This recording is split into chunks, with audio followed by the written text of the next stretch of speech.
தெரியல. ஒன்று தெரியுமா உங்களுக்கு? குடும்பம் தான் பிள்ளைகளினுடைய முதல் வகுப்பறை. பெற்றோர்கள் தான் பிள்ளைகளினுடைய முதல் ஆசிரியர்கள். Parents R the first teachers and teachers are the second parents. பெற்றோர்கள் மரத்தினுடைய வேர்களை போன்றவர்கள், பிள்ளைகள் அதிலே பூத்து குலுங்குகின்ற பூக்களை போன்றவர்கள். வேர்களின் பலத்தை பொறுத்தே பூக்களின் வசீகரம் அமையும். வேர்கள் பட்டு போனால் பூக்கள் கொட்டி போகும். அதுதான் உண்மை.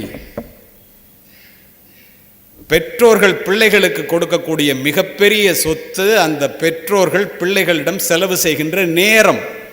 Spending time with children is more important than spending money on them. வாழ்க்கை என்பது வேறு, பொருள் என்பது வேறு. வாழ்க்கை என்று சொல்லுவது பிள்ளைகளை, பொருள் என்று சொல்லுவது பணத்தை.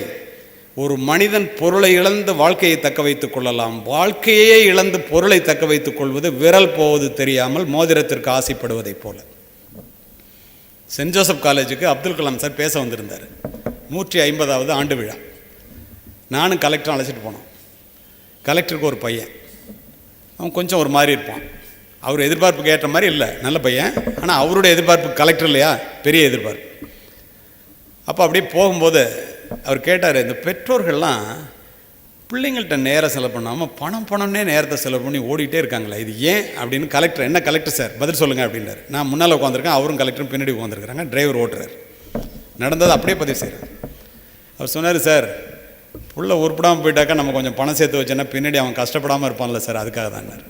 அவர் சிரிச்சுக்கிட்டே சொன்னார், why save money when your son is good.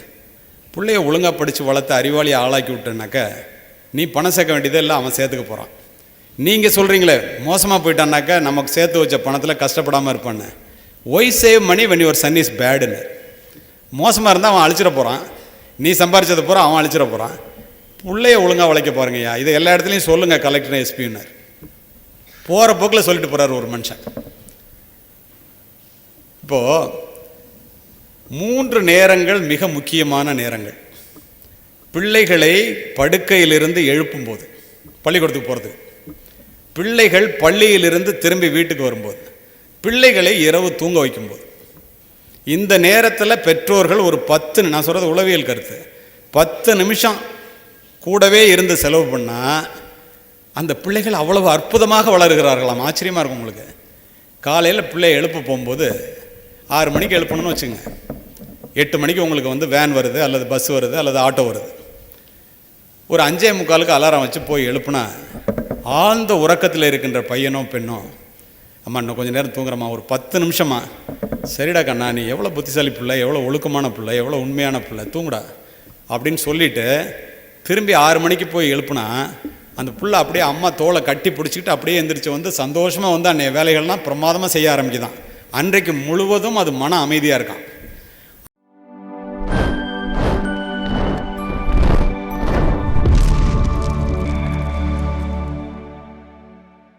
அதனால தான் சொன்னான், இதெல்லாம் செய்கிறது தந்தையோட வேலைன்னு. தாயையும் விட்டு வைக்கவில்லை.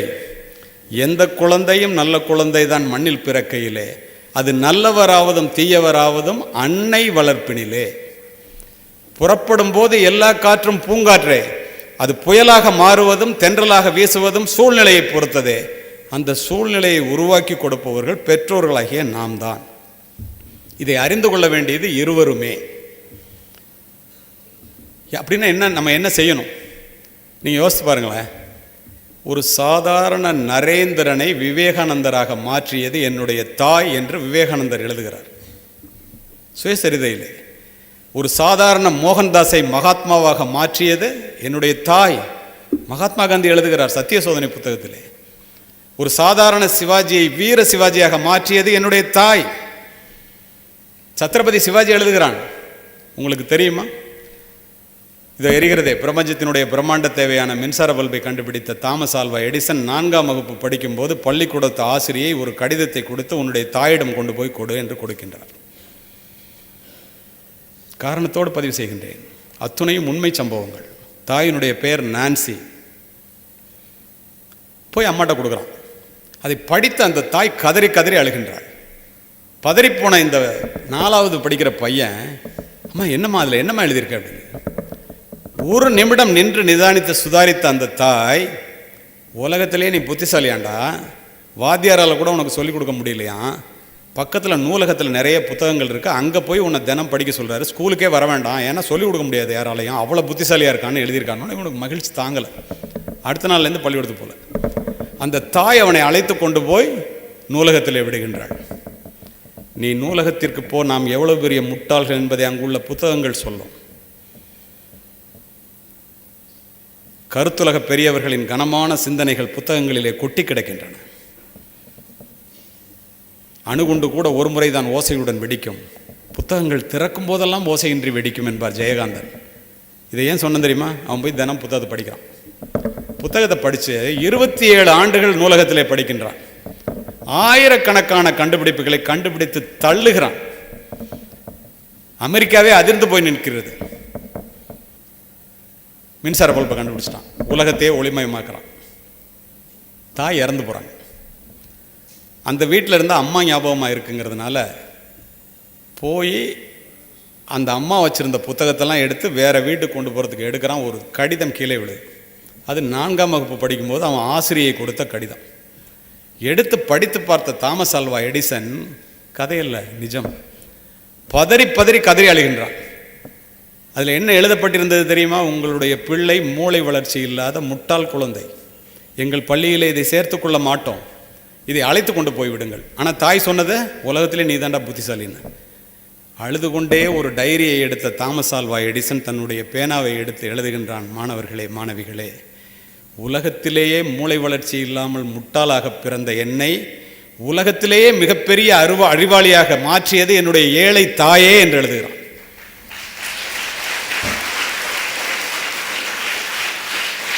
இப்போ ஒரு தாய் நினைத்தால் ஒரு விஞ்ஞானியை உருவாக்க முடிகிறது.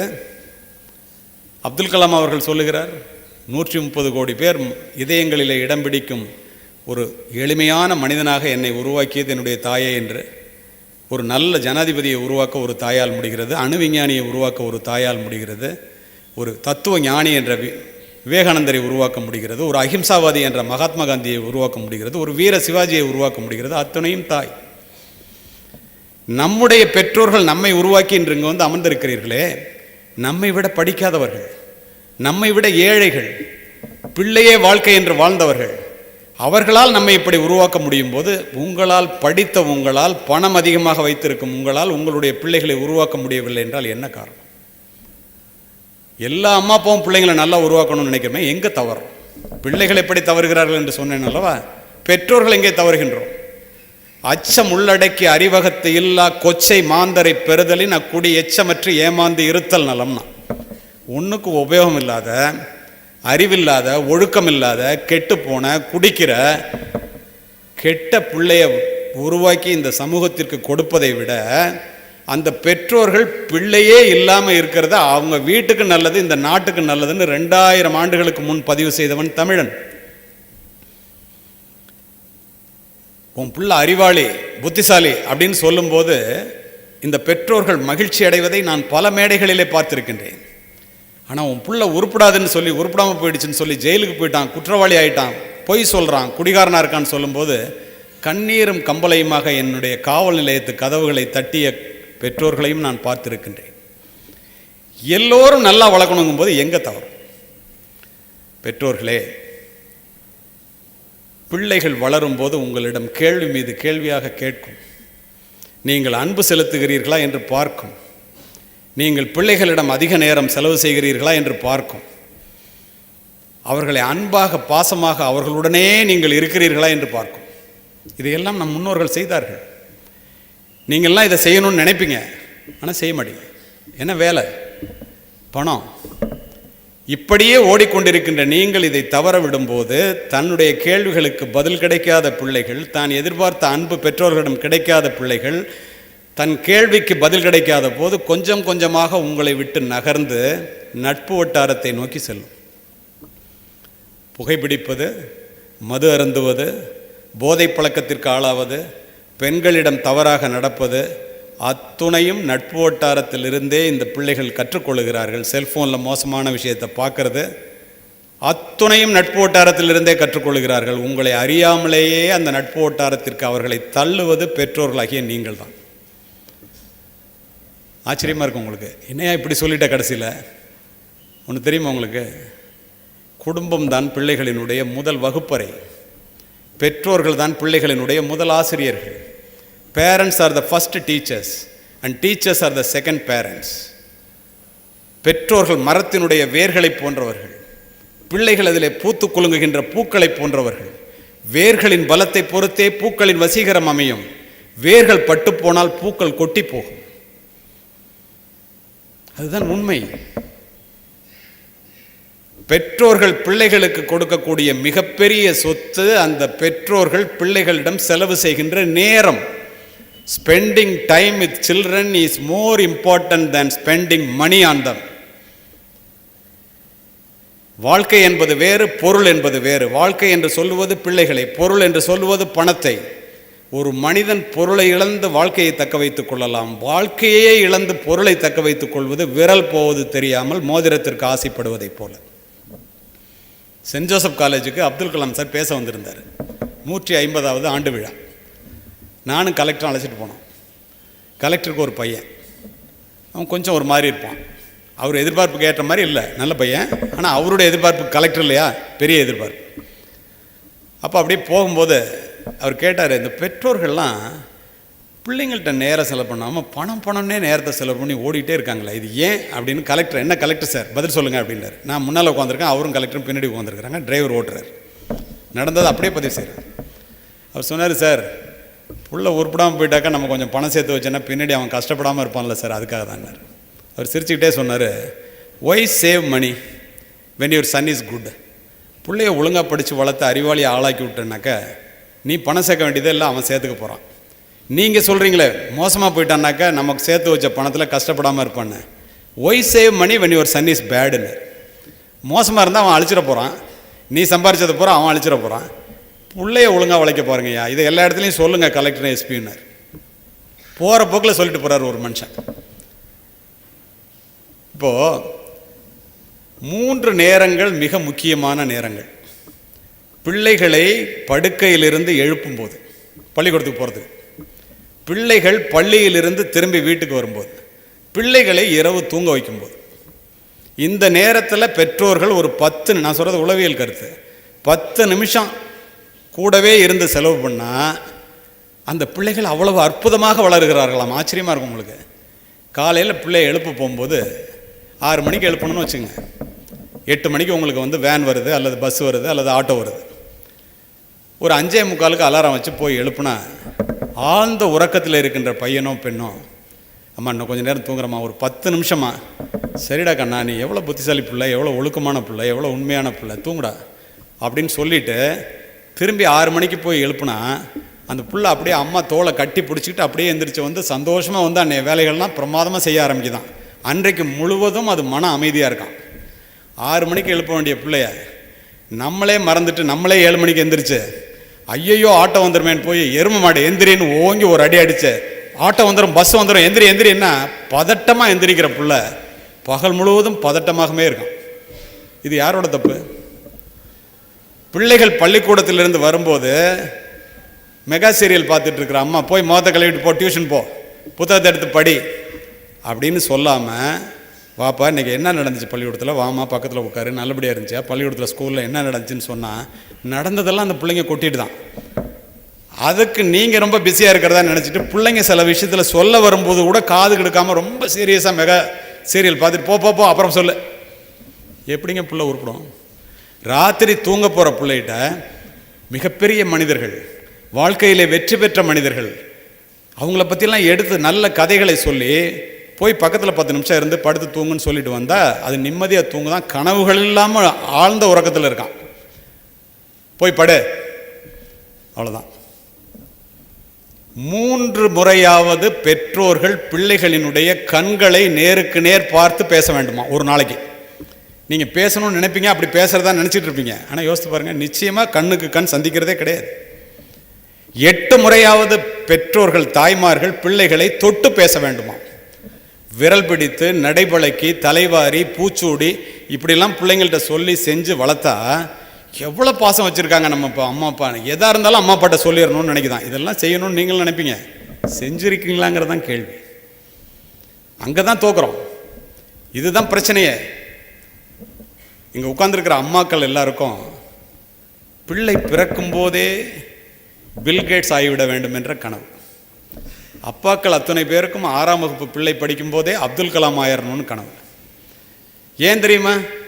உலகத்தில் உள்ள பெற்றோர்கள் எல்லோருக்கும் பிள்ளை பாசம் ஒரே மாதிரி தான். ஆனால் நம்முடைய பெற்றோர்களுக்கு பிள்ளை பாசம் மிகப்பெரியது. ஏன் தெரியுமா? தமிழகத்து பெற்றோர்கள் தன்னுடைய பிள்ளைகளை தன்னுடைய இரத்தமாகவும் சதையாகவும் நினைப்பவர்கள். தமிழகத்து பெற்றோர்கள் தன்னுடைய பிள்ளைகளினுடைய வெற்றியை தங்களுடைய வெற்றியாகவும் பிள்ளைகளினுடைய தோல்வியை தங்களுடைய தோல்வியாகவும் நினைப்பவர்கள். அதனால தான் இவ்வளோ பேர் வந்து உட்கார்ந்துருக்காங்க. ஆனால் அவங்களுக்கு ஒன்றும் தெரியறதில்ல. அப்துல் கலாமுடைய அம்மாவோ பில்கேட்ஸினுடைய அப்பாவோ கனவு காணவில்லை. கனவு கண்டது அப்துல் கலாமும் பில்கேட்ஸும் தான் என்பதை தயவு செய்து பெற்றோர்களை புரிந்து கொள்ளுங்கள்.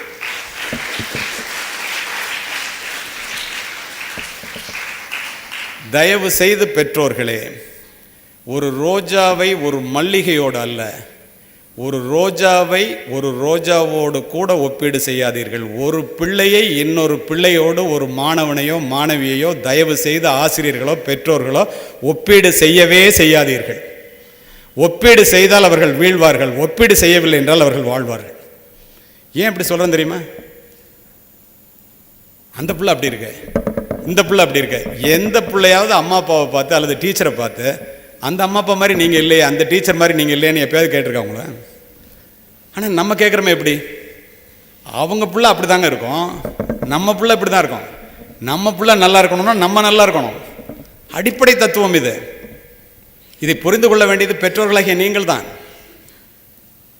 தயவு செய்து பெற்றோர்களே,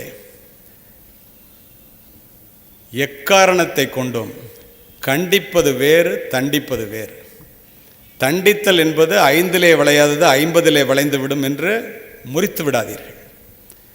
ஆசிரியர்களும் சரி பெற்றோர்களும் சரி பிள்ளைகளை கண்டிக்க வேண்டும் என்றால் தனியாக அழைத்து கண்டியுங்கள். பாராட்ட வேண்டும் என்றால் எல்லோருக்கும் முன்னால் பாராட்டுங்கள், மாற்றி செய்து விடாதீர்கள். இது ஏன் அப்படி சொல்கிறேன்னா, நம்ம வரும்போது தடிக்கு கீழே விழுந்தோம்னா முதல்ல அடிபட்டுச்சான்னு பார்க்க மாட்டோம், எவனாவது பார்த்தானான்னு பார்ப்போம். அது மாதிரி நீங்கள் பல பேருக்கு முன்னால் அவர்களை திட்டும்போது தோழிக்கு முன்னால் தோழனுக்கு முன்னால் நாம் அசிங்கப்பட்டு விட்டோமே என்று, மற்றவர்களுக்கு முன்னால் நம்மை குறைத்து எடை போட்டு விட்டார்களே என்று அவர்களுடைய மனம் காயப்பட்டு விடுகிறதாம். அதனால் அந்த பிள்ளைகள் அந்த தவறை கோபத்தினால் திரும்ப திரும்ப செய்கிறார்கள். கொள்ளார் அறிவுடை யார் முயுவ விளக்க உரை. கல்லாதவனுடைய அறிவுடைய ஒரு கால் மிக நன்றாக இருந்தாலும் அறிவுடையோர் அதனை அறிவின் பகுதியாக ஏற்றுக்கொள்ள மாட்டார். சாலமன் பாப்பையா விளக்க உரை. படித்தவர் முன் பேசினால் படிக்காதவரின் பெருமை குறைந்து போகும். கலைஞர் விளக்க உரை. கல்வி கற்காதவனுக்கு இயற்கையாகவே அறிவு இருந்தாலும் கூட அவனை கல்வியில் சிறந்தோன் என்று அறிவுடையோர் ஒப்புக்கொள்ள மாட்டார்கள். கல்லாதான் ஒட்பங்கழியனன் ராயினன் கொள்ளார் அறிவுடை யார் முயுவ விளக்க உரை. கல்லாதவனுடைய அறிவுடைய ஒரு கால் மிக நன்றாக இருந்தாலும் அறிவுடையோர் அதனை அறிவின் பகுதியாக ஏற்றுக்கொள்ள மாட்டார். சாலமன் பாப்பையா விளக்க உரை. படித்தவர் முன் பேசினால் படிக்காதவரின் பெருமை குறைந்து போகும். கலைஞர் விளக்க உரை. கல்வி கற்காதவனுக்கு இயற்கையாகவே அறிவு இருந்தாலும் கூட அவனை கல்வியில் சிறந்தோன் என்று அறிவுடையோர் ஒப்புக்கொள்ள மாட்டார்கள். கல்லாதான் ஒட்பங்கழியனன் ராயினன் கொள்ளார் அறிவுடை யார் முயுவ விளக்க உரை. கல்லாதவனுடைய அறிவுடைய ஒரு கால் மிக நன்றாக இருந்தாலும் அறிவுடையோர் அதனை அறிவின் பகுதியாக ஏற்றுக்கொள்ள மாட்டார். சாலமன் பாப்பையா விளக்க உரை. படித்தவர் முன் பேசினால் படிக்காதவரின் பெருமை குறைந்து போகும். கலைஞர் விளக்க உரை. கல்வி கற்காதவனுக்கு இயற்கையாகவே அறிவு இருந்தாலும் கூட அவனை கல்வியில் சிறந்தோன் என்று அறிவுடையோர் ஒப்புக்கொள்ள மாட்டார்கள். கல்லாதான் ஒட்பங்கழியனன் ராயினன் கொள்ளார் அறிவுடை யார் முயுவ விளக்க உரை. கல்லாதவனுடைய அறிவுடைய ஒரு கால் மிக நன்றாக இருந்தாலும் அறிவுடையோர் அதனை அறிவின் பகுதியாக ஏற்றுக்கொள்ள மாட்டார். சாலமன் பாப்பையா விளக்க உரை. படித்தவர் முன் பேசினால் படிக்காதவரின் பெருமை குறைந்து போகும். கலைஞர் விளக்க உரை. கல்வி கற்காதவனுக்கு இயற்கையாகவே அறிவு இருந்தாலும் கூட அவனை கல்வியில் சிறந்தோன் என்று அறிவுடையோர் ஒப்புக்கொள்ள மாட்டார்கள். கல்லாதான் ஒட்பங்கழியனன் ராயினன் கொள்ளார் அறிவுடை யார் முயுவ விளக்க உரை. கல்லாதவனுடைய அறிவுடைய ஒரு கால் மிக நன்றாக இருந்தாலும் அறிவுடையோர் அதனை அறிவின் பகுதியாக ஏற்றுக்கொள்ள மாட்டார். சாலமன் பாப்பையா விளக்க உரை. படித்தவர் முன் பேசினால் படிக்காதவரின் பெருமை குறைந்து போகும். கலைஞர் விளக்க உரை. கல்வி கற்காதவனுக்கு இயற்கையாகவே அறிவு இருந்தாலும் கூட அவனைக் கல்வியில் சிறந்தோன் என்று அறிவுடையோர் ஒப்புக்கொள்ள மாட்டார்கள். கல்லாதான் ஒட்பங்கழியனன் ராயினுங் கொள்ளார் அறிவுடை யார் முயுவ விளக்க உரை. கல்லாதவனுடைய அறிவுடைய ஒரு கால் மிக நன்றாக இருந்தாலும் அறிவுடையோர் அதனை அறிவின் பகுதியாக ஏற்றுக்கொள்ள மாட்டார். சாலமன் பாப்பையா விளக்க உரை. படித்தவர் முன் பேசினால் படிக்காதவரின் பெருமை குறைந்து போகும். கலைஞர் விளக்க உரை. கல்வி கற்காதவனுக்கு இயற்கையாகவே அறிவு இருந்தாலும் கூட அவனைக் கல்வியில் சிறந்தோன் என்று அறிவுடையோர் ஒப்புக்கொள்ள மாட்டார்கள். கல்லாதான் ஒட்பங்கழியனன் ராயினுங் கொள்ளார் அறிவுடை யார் முயுவ விளக்க உரை. கல்லாதவனுடைய அறிவுடைய ஒரு கால் மிக நன்றாக இருந்தாலும் அறிவுடையோர் அதனை அறிவின் பகுதியாக ஏற்றுக்கொள்ள மாட்டார். சாலமன் பாப்பையா விளக்க உரை. படித்தவர் முன் பேசினால் படிக்காதவரின் பெருமை குறைந்து போகும். கலைஞர் விளக்க உரை. கல்வி கற்காதவனுக்கு இயற்கையாகவே அறிவு இருந்தாலும் கூட அவனைக் கல்வியில் சிறந்தோன் என்று அறிவுடையோர் ஒப்புக்கொள்ள மாட்டார்கள். கல்லாதான் ஒட்பங்கழியனன் ராயினுங் கொள்ளார் அறிவுடை யார் முயுவ விளக்க உரை. கல்லாதவனுடைய அறிவுடைய ஒரு கால் மிக நன்றாக இருந்தாலும் அறிவுடையோர் அதனை அறிவின் பகுதியாக ஏற்றுக்கொள்ள மாட்டார். சாலமன் பாப்பையா விளக்க உரை. படித்தவர் முன் பேசினால் படிக்காதவரின் பெருமை குறைந்து போகும். கலைஞர் விளக்க உரை. கல்வி கற்காதவனுக்கு இயற்கையாகவே அறிவு இருந்தாலும் கூட அவனைக் கல்வியில் சிறந்தோன் என்று அறிவுடையோர் ஒப்புக்கொள்ள மாட்டார்கள். கல்லாதான் ஒட்பங்கழியனன் ராயினுங் கொள்ளார் அறிவுடை யார் முயுவ விளக்க உரை. கல்லாதவனுடைய அறிவுடைய ஒரு கால் மிக நன்றாக இருந்தாலும் அறிவுடையோர் அதனை அறிவின் பகுதியாக ஏற்றுக்கொள்ள மாட்டார். சாலமன் பாப்பையா விளக்க உரை. படித்தவர் முன் பேசினால் படிக்காதவரின் பெருமை குறைந்து போகும். கலைஞர் விளக்க உரை. கல்வி கற்காதவனுக்கு இயற்கையாகவே அறிவு இருந்தாலும் கூட அவனைக் கல்வியில் சிறந்தோன் என்று அறிவுடையோர் ஒப்புக்கொள்ள மாட்டார்கள். கல்லாதான் ஒட்பங்கழியனன் ராயினுங் கொள்ளார் அறிவுடை யார் முயுவ விளக்க உரை.